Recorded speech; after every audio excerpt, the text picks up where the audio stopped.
I discovered an antique teapot at the scrapyard. I couldn't wait to buy it from the owner, but when the owner saw how much I liked it, he immediately said he wouldn't sell it for less than $500. I realized I had been too excited, but still used all my life savings to buy it without hesitation. The moment the deal was done and I turned away, I almost couldn't help but laugh. I rushed straight to an antique shop with the teapot, but the shop owner was put off by its strong smell. I quickly explained that I had just bought it from a scrapyard and hadn't had time to clean it. When she heard I got it from a scrapyard, her face showed clear disgust, and she immediately tried to shoo me out. Right at that moment, an antique expert happened to pass by. He saw the teapot in my hands and stopped right away. He picked up a magnifying glass, examined it carefully, and suddenly exclaimed in surprise, "This is an imperial teapot used by an emperor 1,000 years ago." The shop owner's arrogant attitude vanished instantly. In the end, I sold the teapot to her for $7 million.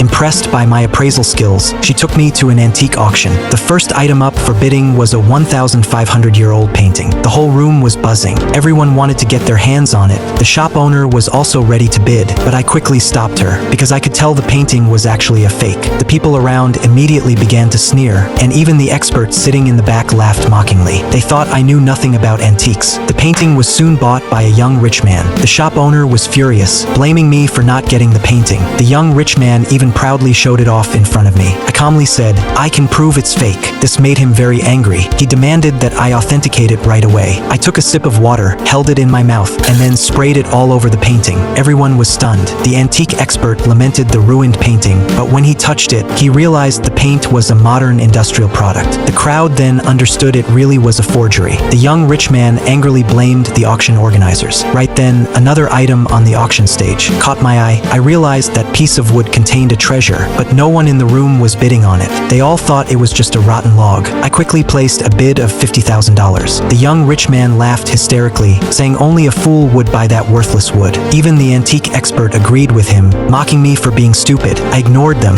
When the auctioneer declared the sale final, the wealthy young man laughed even more mockingly. Still, I paid no attention. I walked straight up to the auction stage. Everyone watched curiously, wondering what I would do. I picked up the piece of wood and slammed it hard onto the floor. A cold gleam of light flashed, blinding everyone. Hidden inside was a legendary sword. The antique expert rushed over to examine it closely and said in amazement, "This is the personal sword of a king from 3,000 years ago. It's worth at least $70 million.